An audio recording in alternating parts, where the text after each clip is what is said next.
Tales from the wild. Stories from the heart. A journey into the mind and soul of fired-up business professionals where they share their vision for the future. And hear from a different non-profit organization every month as they create awareness of their goals and their needs. Dive into a world of untamed passion as we join our host, Shireen Buerta, for this month's episode of Friends from Wild Places. Angeline, what was the events leading up to you deciding to start your own business? Like when did the penny drop for you when you were like, no, wait, I actually want to go out on my own? All right. So the thought was, I'll be honest, I'm about I like security in terms of my finances. So I loved corporate or structured business 9 to 5 because I knew what I was getting when payday comes. I can plan for that. So it was scary for me when there was that urge to go out on my own and to support the community in the ways that I was thinking. And obviously, the financial flow would be different. And so that was the scary part for me. What is this going to be like? Can I handle this? So that was, I would say, the big thing for me to overcome. And I'm still trying to overcome it, by the way. I'm still, because when you're in your own business, there's no straight line of what your income is. There's the peaks and valleys. So I was as I told my story before, I think I was led, spiritually led to go and to serve, and serving means making an impact while making an income. And I have been fully committed to that now. Love that. Did you just go cold turkey and leave your old job and start the new business, or did you start doing like your own business on the sideline for a while to get it up and going? Or were you in a place or a position to actually go cold turkey and start your own business and have the finances to be able to keep yourself going until your business started making some income? Right. So that's a very good question, because one of the things that I would have done better is actually started to plan for what I was going to do after corporate rather than corporate. So I left corporate in the middle of COVID. And that was because there's a point at which retirement is defined for that company. And so I knew when that was coming. And it just so happened that when that was aligned with when COVID came. So it took me over a year to really decide, first of all, just figuring out COVID and life initially, and then what to do. So looking back for me, taking COVID out of I should have made that decision, started that thought process while I was fully employed, and started to put myself out there, understand what the business world was like, getting out there on my own, and I didn't do that. So that was a lesson for me, and a lesson that I would tell, start thinking ahead of what you want to do, and search for how people are defining themselves. How do you define the problem you want to solve? Who do you want to serve? How do you want to serve? What are your time frames, etc.? I was learning in the process, which was not the right way. Yeah. Angeline, so how did you transition from your corporate into your business, and what is your like market or niche now with your clients? Like how can our listeners either maybe support you personally, and maybe there's a need out there that they would like to hire you, or is there an area that we could help you get into? So what is your space and what is your mission with your company right now? Question. Right. So I started off that I wanted to support business leaders. So I had many years of working in corporate, and I wanted to share my experience with those who were building their businesses, and I wanted to support small businesses. Interestingly, as I started to speak to clients, potential clients, and clients in small businesses, a lot of them were solopreneurs and basically not having a team. And I realized then, because I'm learning as I'm going, I realized that there was a missing gap for me in that I wanted, while I'm supporting this solopreneur, I miss that whole team. Where's that team to fire up this business? And with that, I transitioned from solopreneurs to working with leaders, with teams. And so the leaders don't necessarily have to be the head of the company. They can be a department head. It can be within a church environment, organization, etc. So along the way that I pivoted to uh, focusing on leaders and their teams, and specifically what problems we're looking at. Where there are challenges with disengagement within the team. Um, the leader, and something that also guided me in speaking to probably the CEOs, the leaders, they typically will not acknowledge that they have a problem with themselves, that they are the problem. They're the last to tell you that. They're going to, and so even with that lesson, that learning, I realized that if I start with the team and understand what their challenges are in terms of their work environment, their engagement, their productivity, what are their hopes and dreams? Why are they doing this job? Um, Once I get to understand the team dynamics, the individuals within the team, what starts to come out is the leadership issues. And where those leadership issues come, then we make a note, and obviously we have a discussion with leadership that these are the issues within the team, but here are some points that we need to look at from the leadership standpoint. So I have started to do that, because when you're talking to the leader, they, oh no, we're fine, everything is good. I have a great team and we're working well. And I find when I start from the team, you get more of that insight. So it's about the business success. We're going to identify what are the areas that are really the major challenge in defining or getting the success that they're looking for. What are those? And look at, so we have what we call a growth scan that actually defines what is the goal? What are we looking for? What are those challenges that we're seeing? And then we deep dive, let's say 3 challenges. Then we deep dive into each of those as to what are the possible challenges that's making this not work for the bigger goal. And as we go deeper and deeper, we get to see it could be training, it could be lack of communication, proper communication. And once we identify those, then we can zero in on what those specific challenges are. And we can't approach everything. We look at what is the biggest impact, biggest negative impact on the output. And if you have a team that is disengaged, then you're starting from a rocky place.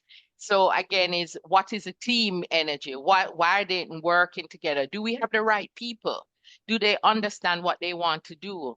And so I'm there to help to pull out the issues, the challenges, what we see first, likely to be missing targets. That's what we're going to see first. What's causing that? And then we support them to improve. And in the process, we want the leaders and the team members to be engaged, but also happy coming to work, doing the work. Right. Wow, amazing, amazing.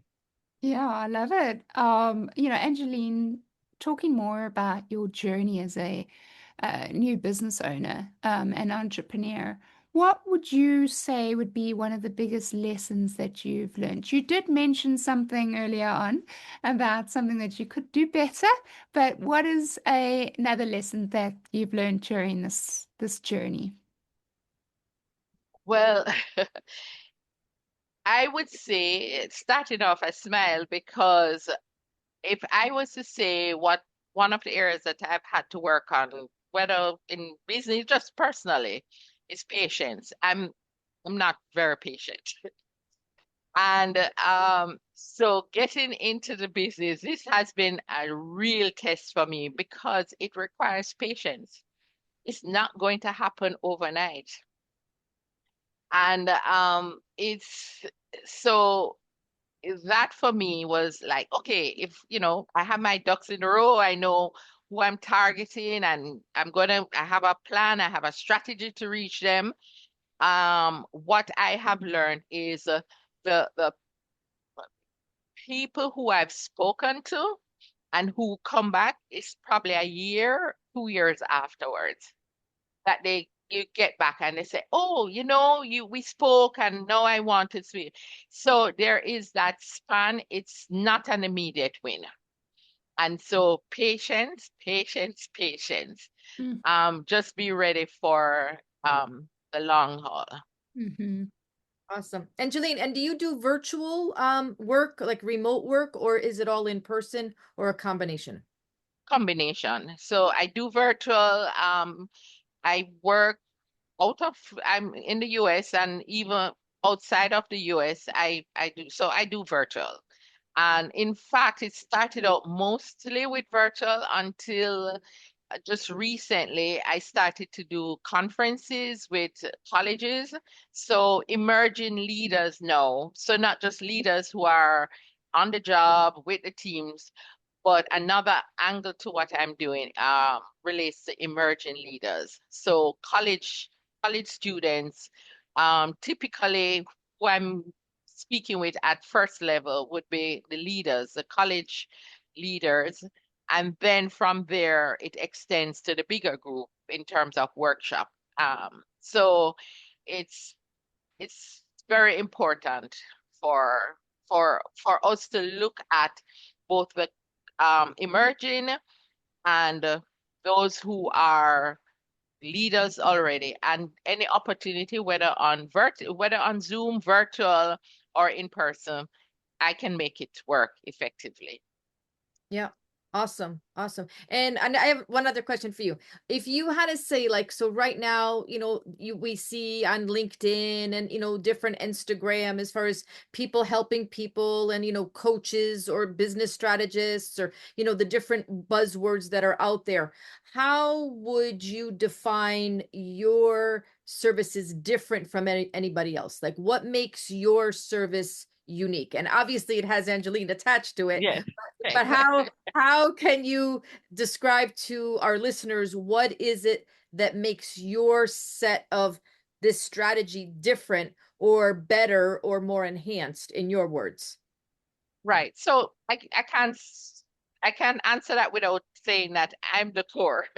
It's what I bring to the table. It's how we connect, and I accept that, as good as I may think my energy is positive, for how positive my energy is, my passion is through the roof, etc. Um, we we have the persons who are aligned with us. There are persons who are not keen on that. They don't necessarily want the kind of energy that I have. So I believe there are people for each coach, but what I bring and what I bring to the table is apart from my knowledge and my experience from a personal standpoint, is really passion and empathy. So when I refer to myself as business archangel, and by the way, someone actually gave me that name because of working with them. I speak about my wings, and my wings have come from the quote that we spoke about, wings to soar. It's my wings of empathy and passion that supports upliftment of those who I serve. Awesome. Awesome. Thank you so much. Yeah, Angeline, it's so important for our listeners, no matter where they are on their journey, even if it's just a small little idea in the back of their brains that they're starting to entertain more, or they're at the stage where they've made the leap and they've started their business and they're in the thick of things and they need some motivation, or they're a well-established small business that they're doing well, or they're just hitting a little bit of a down, and they need some, again, encouragement. My question to you would be, what would be the piece of advice you would give someone who would like to start their own business? So moving back to that bunch of people that are fiddling with the idea in the back of their brains, they haven't quite made the leap of faith. What would your advice be for them? First, I would say sit with yourself. Literally, sit with yourself. Understand who you are. What makes you tick. And I say with yourself because eventually, yes, you need to share with others to help to give you feedback. But you have to understand your heart. What do you want to do? What makes you tick? What makes you want to come out of bed and run to do something? What makes you at the end of the day get home and say, oh my gosh, this feels good. So it's about first knowing yourself in that moment, because at another space in time, it could be totally different. Because how I felt after business, corporate, it's not how I felt 30 years before. I was excited. I wanted to be in corporate. So there's a time and a space for you to sit and understand where you are now, what you are looking for in that moment. A big part of my decision was I wanted flexible time, be able to spend more time with my family. So things like that define what you're looking for. What sort of income? What's your financial situation? How are you going to support yourself? What are your defining lines for how you want to live? Because we all need to understand where, where do we want to be financially? And that's important because that's going to also guide what you do and how you do. So I would say the first thing is really understand you, where you are, what drives you, what really lights you up. And then once you start to have clarity on that, then you share with others who can know you can bounce ideas off, and they can tell you, you tell you things about yourself that you say, I noticed you didn't even mention this, but we see this in you, and that can spark something also. So I would say that's the first step. Then find your group, your tribe, share with them to help you to define, help to mold exactly what that next step is. I like that. Yes. Beautiful. And even if you are at that point where you're tickling with the idea that you want to go on your own and do something that you've always wanted to do, it's never, once you take that first step of faith, it's not, okay, now it's going to be easy from here on out. I can assure you that there's still going to be good days and there's still going to be bad days. And you've just got to keep pushing through as a business owner. don't expect to arrive once you start your business. All your clients just come rolling in and you're just going to be automatically successful. Every person's journey is different as a business owner. Go in there with all the passion in the world to start something new and to do something that you love, and keep pushing. And if you're not seeing all the clients you've desired coming in immediately, that's fine. You keep on pushing and you keep on doing it. It will come. It will come. You've just got to keep going. It's not linear. Being a business owner, it's not linear. You're not going to just continue to be more and more successful. Some people are. I'm not saying that that's not possible. Some people are instantly successful. We just had a fantastic guest on our show, Clayton. He's running 8 different businesses. Hey, Tanya. So he's just got it. His favorite part about being a business owner is sales, which I absolutely don't enjoy. It's my worst part about being a business owner, but not for Clay. Clay's like, he loves it. He absolutely loves it. He's successful at what he does. He's got 8 businesses. I mean, it's what I'm saying is everyone's journey is different. Yours is unique to you. So if you don't compare your road to other business owners and entrepreneurs, they're going to be different. And you're going to do your own thing, and it's going to be all you. So just remember that. Just remember that. Yep. I think I'm sure the men business owners and entrepreneurs have similar issues of the imposter syndrome, but I find women tend to compare themselves a whole lot more. So don't do that, ladies. Please don't fall in the trap of comparing yourself to other women business owners and entrepreneurs. This is your journey. You do it the way you want to do it. Exactly.